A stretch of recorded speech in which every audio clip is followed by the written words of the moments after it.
یتبعو، تا با اور عین اس کے روٹ لیٹرز ہیں اور درمیان والا حرف جو ہے وہ زبر کے ساتھ ہے. فمن تبع ہدایا، آپ کو پتہ چل گیا کہ اس کا ماضی جو ہے وہ تبع ہے، تو تبع یتبعو اس کے معنی ہوتے ہیں فالو کرنا. آگے لفظ ہے المیتہ. المیت اس میں فاعل کو ہوا ہی مانتے ہوئے کہ وہ میت کو فالو کرتا ہے. ثلاثتن، عربی زبان میں گنتی جو ہے یہ بھی بڑی دلچسپ ہے. ہمارے اردو انگریزی میں گنتی مذکر مؤنث نہیں ہوتی، عربی میں گنتی بھی مذکر مؤنث ہوتی. ایک کے لیے واحد مذکر، واحدہ مؤنث. دو کے لیے اثنانی مذکر اور اثنتانی مؤنث. تین کے لیے ثلاثہ مؤنث اور ثلاث مذکر.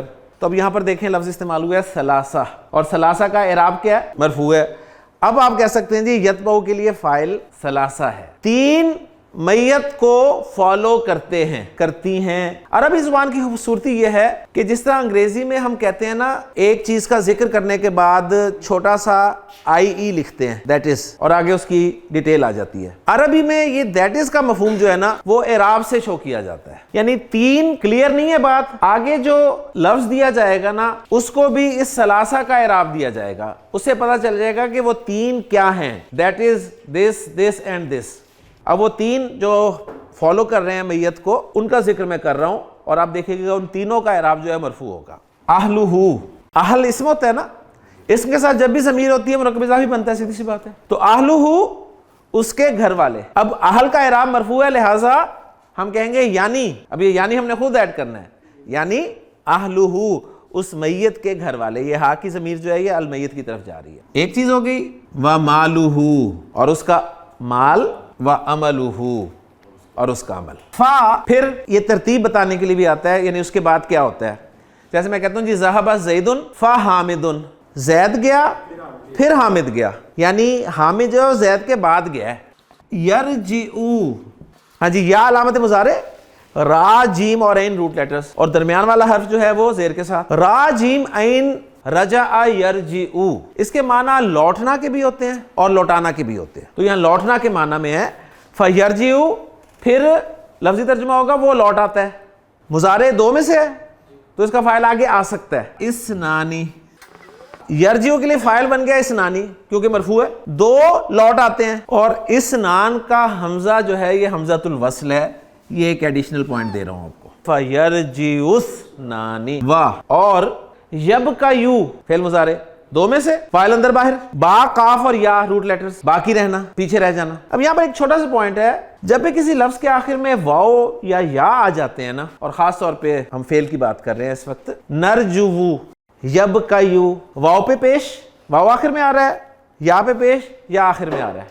واو اور یا پہ پیش مصیبت پڑ جاتی ہے واو اور یا کو کہ ہم پہ پیش کیوں آ گئی. پھر اہل زبان جو ہے نا وہ کچھ رولز اپلائی کرتے ہیں، ان کے جو مسئلے ہیں ان کو دور کرتے ہیں. یہ باقاعدہ قواعد کے تحت ہوتا ہے. تو رول یہ ہوتا ہے کہ واو پر پیش ہو، پیچھے پیش ہو تو واو کو ساکن کر دیتے ہیں، یہ بن جاتا ہے نرجو.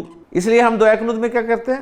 وَنَرْجُو رَحْمَتَكَ، اور ہم امیدوار ہیں تیری رحمت کے. یا پر پیش ہو، پیچھے زبر ہو تو ایسا کیا جاتا ہے عربی زبان میں، پیش ہٹا کر یا سے جو پچھلا والا حرف ہے نا اس کے ساتھ ایک کھڑی زبر لکھ دی جاتی ہے. تو یب کا یو سے یہ بن جاتا ہے یب کا. یرجعو اسنانی، دو لوٹ آتے ہیں، و یب کا فعل ہوا اس کا فاعل ابھی تک، لیکن ہو سکتا ہے آگے آ جائے، اور آگے وہ فاعل ظاہر ہو رہا ہے واحدن، اور ایک باقی رہ جاتا ہے یعنی پیچھے رہ جاتا ہے. یتبع المیت ثلاثۃ، میت کے پیچھے تین جاتے ہیں. کون تین؟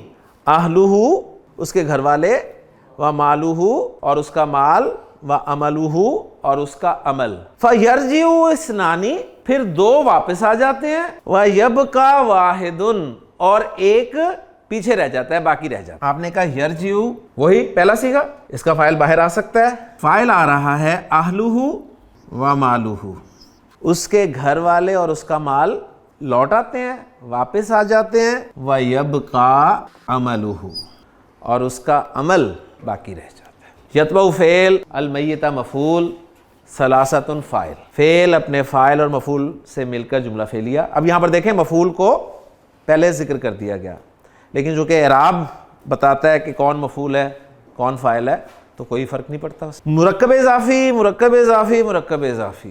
فعل فائل، فیل فائل، فیل فائل، فائل میں واو کے ذریعے دو کو اکٹھا کیا گیا، مرکب اضافی مرکب اضافی، فیل فائل اور فائل مرکب اضافی۔